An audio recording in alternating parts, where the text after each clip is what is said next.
In this episode of The Growth Apprentice, we talk about the behind the scenes of running a life insurance business. It's not unusual for a business to be in growth mode and then plateau, and then you push and you push and you push, and then you can push to another kind of growth mode. How you can take action to change the outcome. And ultimately it turned into a conversation, and a little bit of a heated conversation, because it's like, well, why? Like, what can we do? And I'm like, well, there's nothing we can do.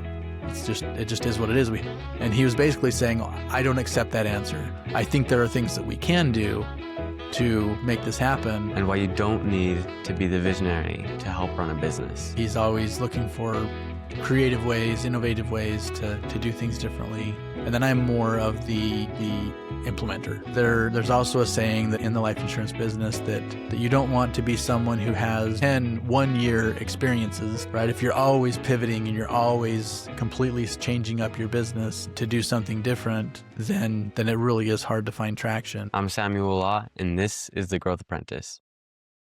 Welcome to the podcast. It's great to have you on today. Hey, thanks so much. I'm glad to be here.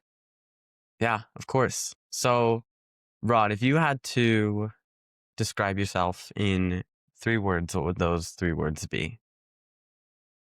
Question out of the gate. Let's see. I would say persistent, patient, and at least I try to be caring.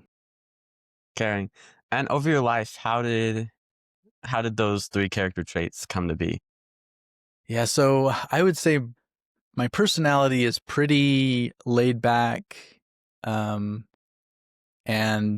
shy. Like growing up, I was really awkward socially, and I wouldn't say I've overcome that completely, but and so I was more someone kind of sitting in the background, watching things happen, not necessarily putting myself out there.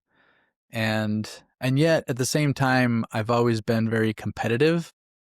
So I get into sports situations or things like that, and I really want to go out there and make things happen. So now, fast forward, kind of the way my career has developed and what I do now, and I think the sitting back and watching and being observant part of it has continued, but I think I've moved more into the forefront in terms of just like pushing and making things happen, and really learning what that means to not let circumstances dictate what's going to happen to me, but really, as much as I can, put myself out there and try to make things happen more so. Yeah.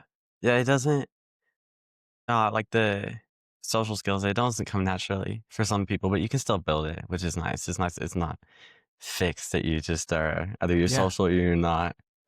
Yeah, for sure. So what do you do for your business then? Can you tell listeners a little bit about that? Sure, yeah. So I'm a partner in a company called Money Insights, and we're like a niche within a niche. So we do a lot of life insurance-based products, but specifically we work with a lot of high-income earners who go and invest in primarily real estate, or maybe they're business owners, or invest in what we call alternative assets, oil and gas, and different funds and notes and different things out there that are different than the typical kind of stocks, bonds, mutual fund. And what we do is we build kind of the foundational piece from which they do that investing. So I'll give you an example. Most of the time when we meet up with somebody who invests, let's just say they're a real estate investor.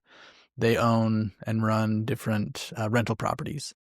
Well, when they are building up to go and buy a property, they stock that money away in a savings account till they have enough to go have a down payment, buy the property, create cash flow coming off of that rental property, capture that all back into the savings account. They build that account back up, and then they go back out and invest in another property, right? So it's a very typical flow that we see. And people choose the savings account because it's safe and it's liquid. It's available for them when they're ready to jump on that investment. The challenge is it just doesn't do much for you while it's sitting there, before you're ready to go and use it to buy the property or whatever.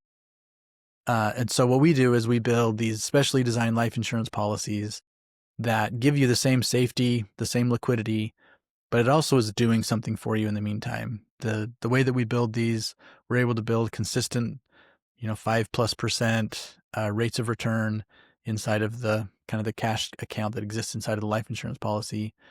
And when I want to use that money, I don't actually take my money out. The insurance company lets me take a loan against that policy. So your money stays there and continues to grow. You use the loan money to go out and buy the property, create that cash flow, and you flow that money back into the system, paying down that loan as you go. But the principle is the same. You're basically building that back up so you can go back out and invest in the next property. So the flow looks the same. We're just putting it into a vehicle that's doing a lot more work for you in conjunction with the investing that you're doing. And so you just end up in the long run where you can just build more wealth uh, by having that as the vehicle as opposed to just a regular savings account. Yeah. Yeah. And how did you come across this model that could be used in life insurance? Because it Yeah, sounds it's a like it's great a lot question. more So effective. I started in the insurance business back in 2009, starting on the health insurance side, and then I expanded, started doing some life insurance and things like that, um, with no core focus like what we do now. It was just like, hey, anybody who needs life insurance, talk to me. I'll help you get set up with some life insurance. But while I was doing that, my partner Christian and I, we just were trying to really get in and learn, uh, not just the way that people traditionally think of life insurance, but ways that life insurance can be used to help people accomplish other things. And there are a lot of different ways that you can do that. And then as we started working with people like what I described, it just kind of fell into place for us, and that became our core business. We still do some of the other things with life insurance and annuities and some of these other things, other insurance products, long-term care, but 90+% of our business is in this kind of really high cash value life insurance policy for these specific goals that people are looking to use it for. Yeah. Yeah. So what's the story behind the business? How did you go from, selling health insurance to now you've got a business? Yeah. So I'm going to take a little bit of a step back because back when I was in college, I found and read a book called Rich Dad Poor Dad by Robert Kiyosaki. And really quickly in there, he just basically lays out a situation where when he was growing up, his own dad followed the very traditional track of go to school, get a good job. He worked in education, then later in politics, and it was all about building up your 401k and just a really kind of safe path. But simultaneously, he had his best friend's dad, who was very non-traditional. He was an entrepreneur, built his own business, had several different things that they were doing, and he just basically saw the stark contrast between those two sides, and wanted to choose kind of he called it the rich dad, right? His friend's dad was his rich dad, and that path. And then there's a sequel to that book called The Cash Flow Quadrant. And between those two books, I don't want to get into too much detail on the books, but between those two books, I thought to myself, you know what? I want to be on that path. I would rather be an entrepreneur, a business owner, investing in more of these kind of alternative assets. So from the perspective of my viewpoint and my goals in my own life, was to build a business and do those things. So I got an MBA. I bought a business. It was really bad timing. It was in 2007, right before the Great Recession. So I lost that business. And so in 2009, I was looking like, okay, what am I going to do next? And insurance was an intriguing path to go down, partly because I didn't have a lot of capital to start something new. And so getting in, it's not capital intensive. You're just meeting with people and doing a good job for them means you get paid, and hopefully they refer to you to their friends, etc. Right? So you can build a business that way. And so that's kind of the path that I was on. And really, two things happened. The first one is I was already thinking, okay, I want to expand and start to do other types of insurance or other types of financial solutions for people. And also Obamacare passed and really kind of changed the whole landscape of the way that a health insurance agent could be profitable. So that's when I met my now partner, Christian. He was building a team of life insurance agents and recruited me to come, be on his team. So I did. And little by little, we started working closer and closer together till within 2-3 years from there, we were business partners and really starting to grow towards this kind of niche that we do now. Yeah. Yeah. I'm sure there's probably not like a playbook of how to grow your own life insurance business. What have Right. been some of the growth strategies for you and for your business partner? Yeah. Well, it's funny you say it that way because there's a playbook that a lot of the like the groups that are building agencies, life insurance agencies, follow. And unfortunately, it's actually not very effective. They Really? continue to use it, they continue to preach it, but it doesn't. And so gratefully, what my partnership with my partner Christian and I has done is he is very good at being, I call him the visionary. So he's always looking for creative ways, innovative ways to do things differently. And then I'm more of the implementer, right? So um, between the two of us, with him looking for innovative ways to do different things, and then me, kind of doing those things, right? Carrying them out, getting systems in place, processes in place. Um, so I feel like that we've gone a little bit of a different path than what you're told, like the way you're supposed to do it, but it's been much more effective. And the biggest thing has just been embracing technology. Um, right now it's common for people to work from home or do a lot of stuff. Maybe they go into the office only 2 or 3 times a week, and then otherwise they just work out of a home office. But we were doing that back in 2015, 5 years before COVID happened. And it was actually kind of a cool story because we had a local office here in Orem, Utah, and I would go in every day and do my work, working with people. And as we started working more and more with people across the country, and I was on Zoom calls, it wasn't Zoom at the time, but on these WebEx calls or whatever it was at the time. And pretty soon I realized, you know what, I'm commuting in. It was basically a 30-minute drive each way from where I was living to go into the office, but just get on phone calls and these Zoom calls. I'm like, I can do that from home. So we actually shut down the office, started working from our home offices. And ever since then, we've been a virtual office. So every time we hire a new person, we just get them set up in a home office and they work from there. And so it works out really well because it's really low overhead. We don't have a lot of extra costs like we would if we were trying to maintain an office where we could house all of our employees and whatnot. And then secondly, it expands our reach both in terms of who we hire. So we have people that work for us that are out in Texas and Mississippi and Michigan and several in Utah, Nevada. So it gives us broader reach that way, but then it also gives us a much broader reach in terms of our clients. If I was only looking for local people who fit the demographic of the type of person that I'm looking for, I'd have much less selection as opposed to across the country. It allows us to do a lot of really cool things. Yeah, yeah, that's cool how you're kind of ahead of the curve of using the video and the video conferencing to work across the country. What role do you see AI playing in the life insurance industry? Yeah, it's a great question. I feel like it'll probably get to a place where somebody could potentially build a system where you could buy your life insurance and never talk to an agent. The way that the system is currently, and life insurance, just the industry as a whole, is old and archaic and slow to innovate. So it may take a while before it gets to this point.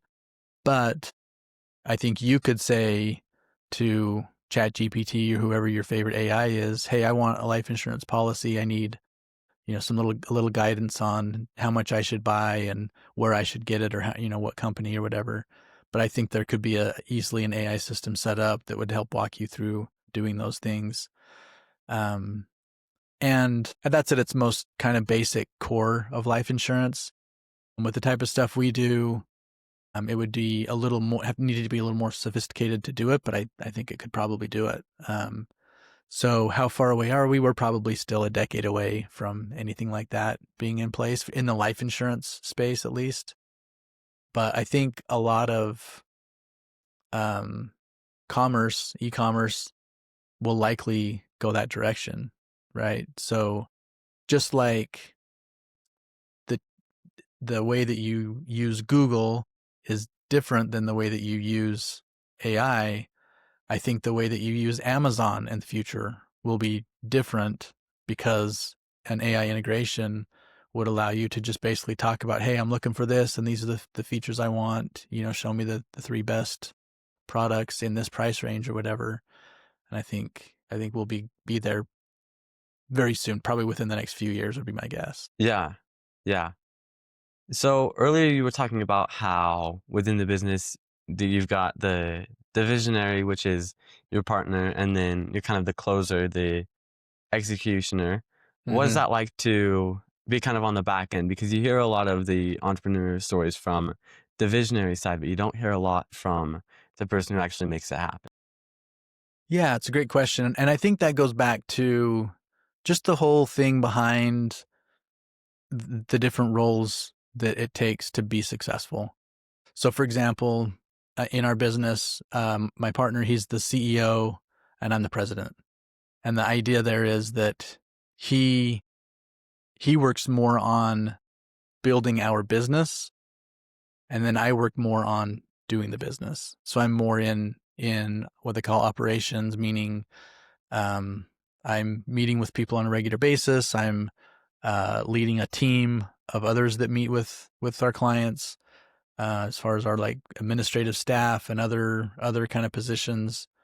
More of kind of like if you think about it from a government standpoint, you have Congress that makes the laws, and then the president and that executive branch is the one that kind of carries it out. So here it's kind of not a great analogy maybe, but the visionary is the one that's out there, making more of the decisions like, hey, what direction are we going to go and how are we going to do this? And we do it in collaboration, but just in terms of skill sets, that's where his skill set is. Interestingly, he's less visible in the business itself. Like if you were doing business with us, you would see me more so than you would see him. And again, there's crossover. So he is, we do the podcast together and we do a lot of videos together and whatever. But if it's like someone meeting with our team, you're more likely to meet with me than you are with him. Just by nature of those roles and those skill sets. But I think what it does is it allows each of us to succeed in the realm that where that skill set is, where we do bring kind of those strengths, but then that partner makes up for the weaknesses. Because I'm not great as a visionary and he's not great as an implementer. So so we can balance each other as it relates to kind of that strength and weaknesses. Yeah. Yeah. Did you see yourself, ever running a business before you met him? Or was that something that made more sense when it's like, okay, he can be the visionary and I can make stuff happen? Yeah, it's a great question. And probably going back to the whole kind of rich dad, poor dad thing, I did foresee myself doing it. But in the attempts that I made before that, my weaknesses were very apparent. and but it's after we started working together that I really felt like my my strengths could work toward really the success of the business, and my weaknesses didn't overtake it, right, or make it really so difficult. And and I like to think that the same is true on his side as well, because he had been working toward building his own business, and but he always needed that, someone that was a little more detail oriented, could buckle down and take care of a task, because that's not his strength.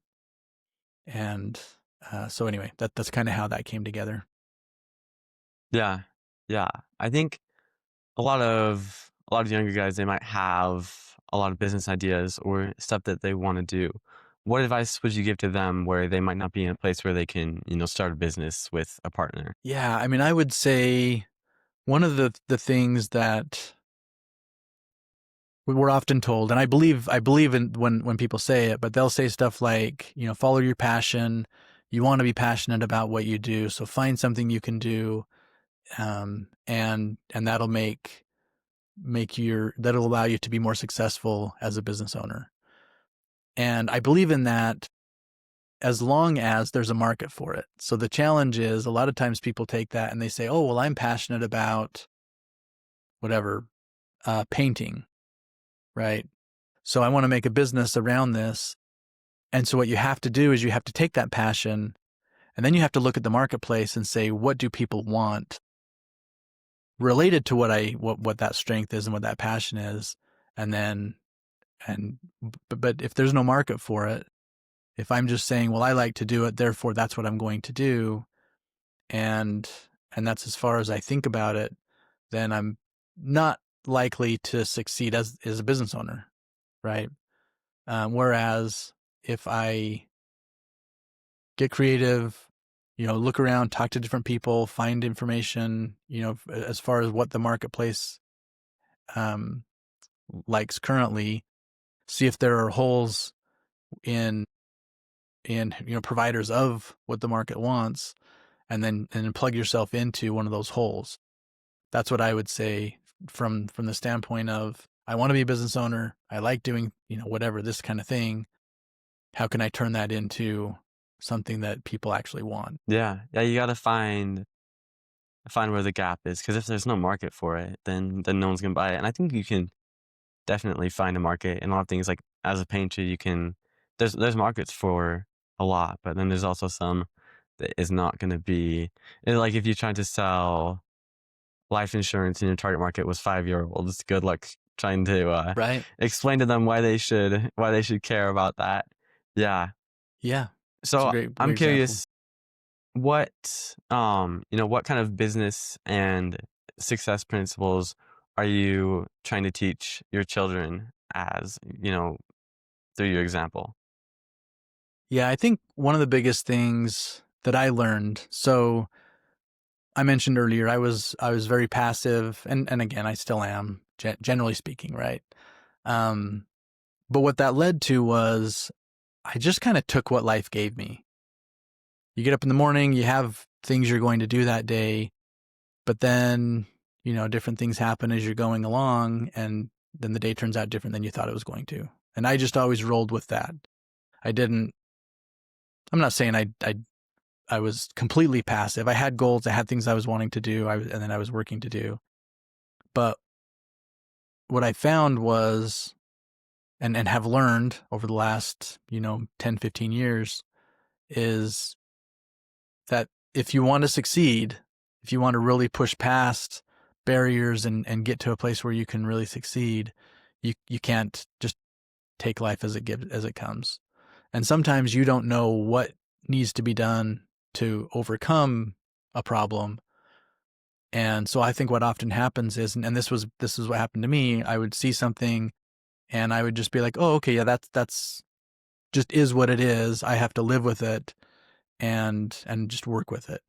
And what I've learned is, I if I'll get creative, if I'll look at the problem carefully and in depth, chances are I'm going to find ways that I can actually accelerate getting it done. So I'll give you an example, and this is, I think, one where in some ways it kind of sounds silly as I say it. I think to myself it's kind of silly, but at the time it became like a really big catalyst for me in learning this principle. So in the life insurance business, we'll meet with somebody, they want to get life insurance, and so we put an application together and send it into an insurance company.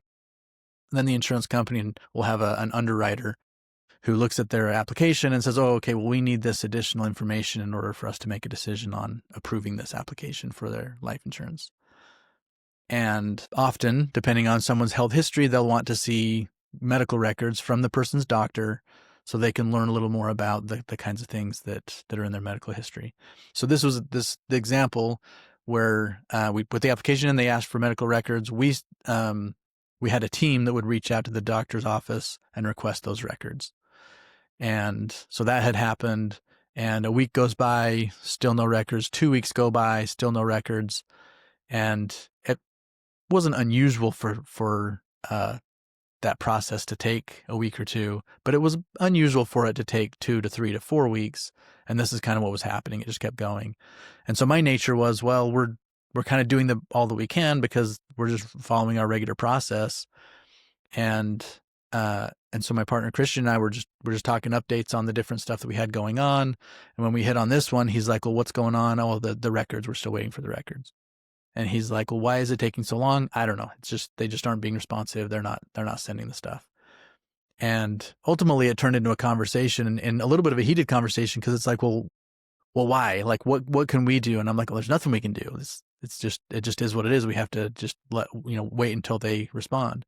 And he was basically saying, I don't accept that answer. I think there are things that we can do to make this happen. And so I was like, okay, fine. Well, I'll see what I can do. I called the doctor's office, got him on the phone, and within 5 minutes they had sent us the records. We had them, and we were on our way. And so what it taught me a couple of things. It taught me, number one, to not just take whatever answer someone's giving you as a given. Think about it, break it down, and look to try to understand it better. And then even better, if there are things that you can do, then go out and do it. And so the kind of phrase that I use with that is I say, make it happen. So if there are things that I can influence, make them happen, I want to do that. And I don't ever want to come across as mean or pushy or whatever with people, because like I said earlier, I still care about people. I still want people to feel good about the interactions they have with me, but that you don't have to be mean to make it happen, right? In that case, it just was a phone call. That's what making it happen meant in that example. And so I've just learned over time that sometimes there really ultimately is not anything you can do, right? Because if I had made the phone call, they didn't pick up, or if they were closed on a Friday afternoon and we had to wait until Monday or whatever, sometimes no matter how hard you try, you can't get past it when on your own timeline. And so you have to still be willing to accept that. But the fact is that there are a lot of things that we can do. We just don't realize it. But if we'll buckle down and think about it and look at something closely, then chances are there are things that we can do to make it happen. Yeah, I like that. That's a great example, because literally 5 minutes after calling them, it sounds like you got the documents that you needed. So how do you approach problems differently now then, after kind of learning that you can actually influence the result a lot quicker? Yeah, what I've found is that people are busy, right? So in that example, whoever was supposed to process those records, I'm sure they were busy, had plenty of other things going on, and it was probably on their to-do list and they just weren't ever getting to it, right?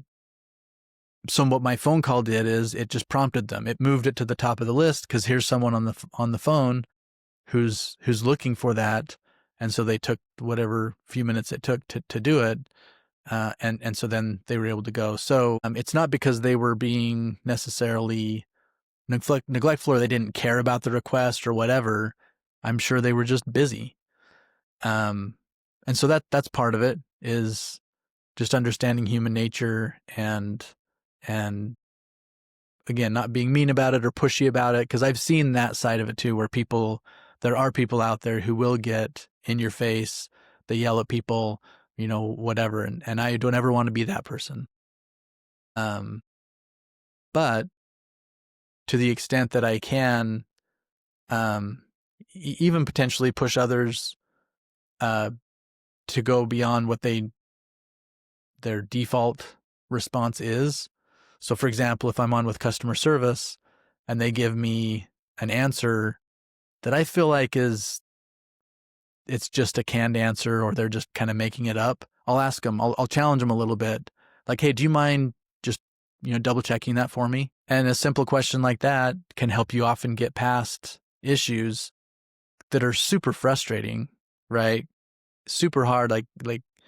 Let's say that you're, let's say you're trying to get medical records, right? And they're not coming through.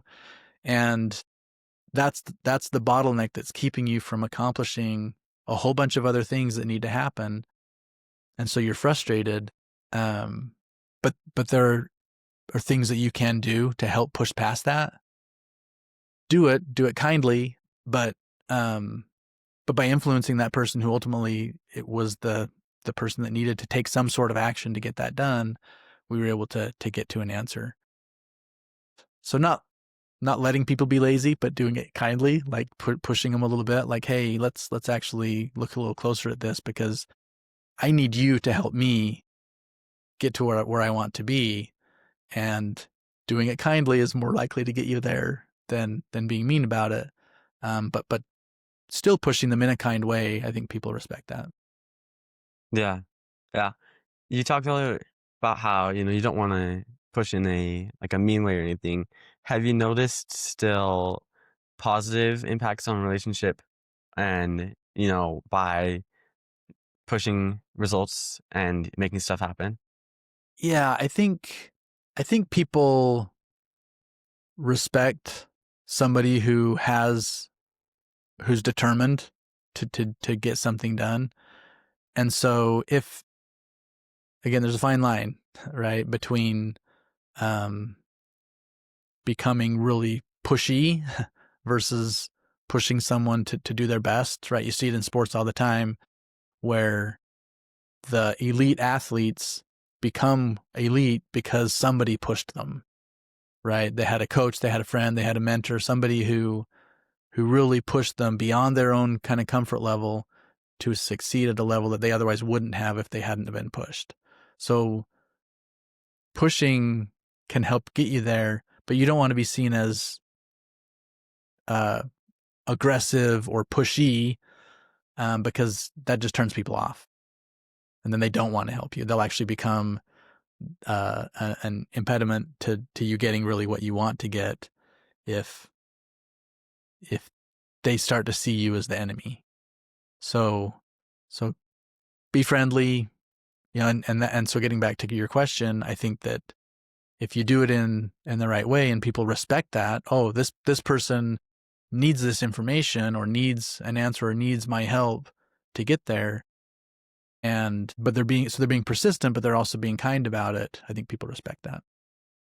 Yeah. Yeah, I totally agree with that because sometimes people do need that extra push and, sometimes they just forget because what's important to you isn't their top priority. Everyone's got That's right.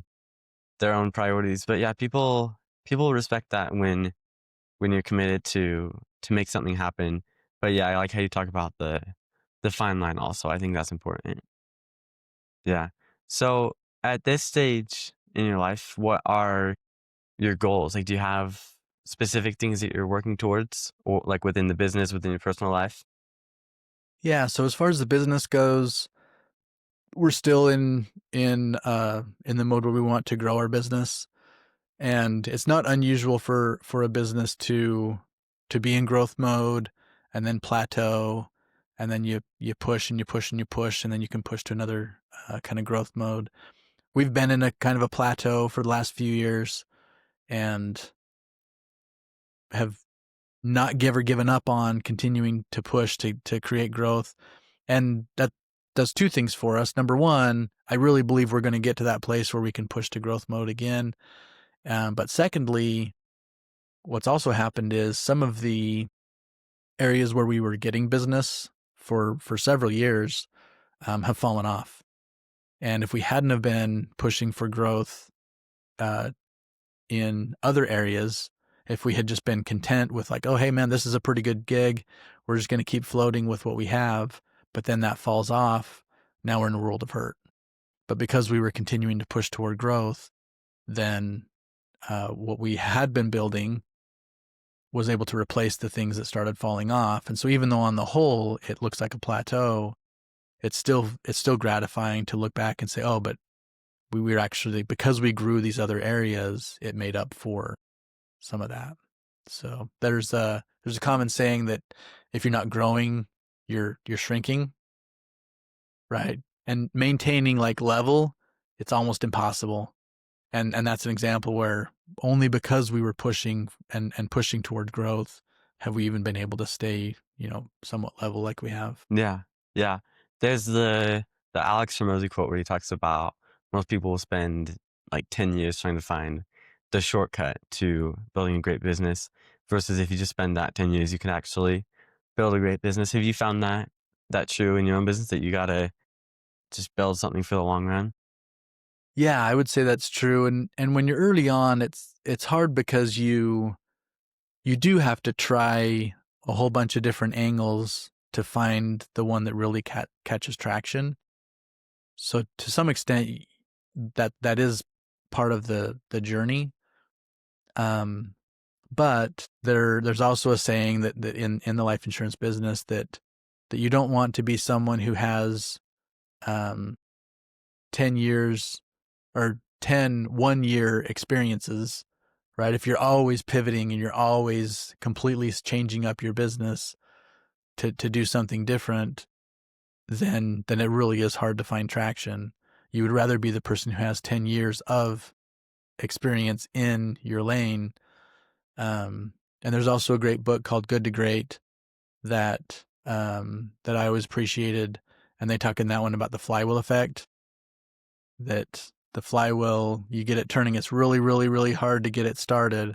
But once you get it started and it gains momentum and you're working within that momentum, then it makes it easier and easier to get more business done as time goes on. But if you're always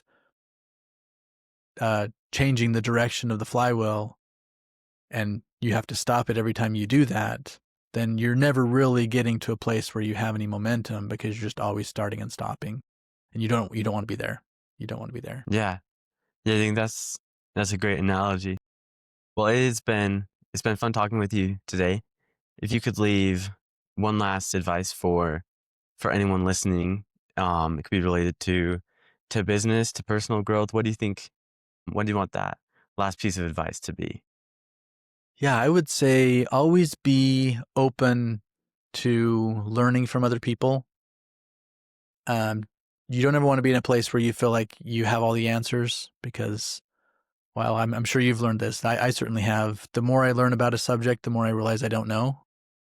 And so if you ever feel like you're at a place where you're like, oh man, I know everything there is to know about this subject, um, then that's actually a dangerous place to be. So always be open to listening to other people, to learning from other people, and and not giving up on your dreams, right? So especially from this kind of business standpoint, if you are passionate about becoming a business owner, then continue after that. Learn everything you can and make really good contacts.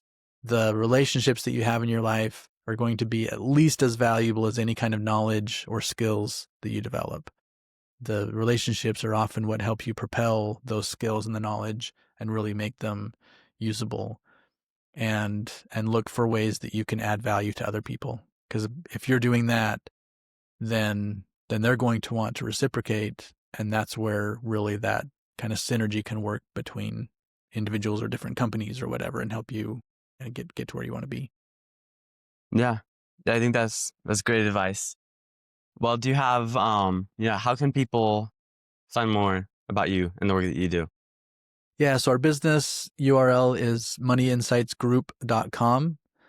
And we do, we just have a lot of content out there. So if when I was describing what we do earlier, if you're listening to that, you're like, I just have no idea what he's talking about. It's okay, because unfortunately it's not as commonplace as I wish it was, and as we're really trying to make it.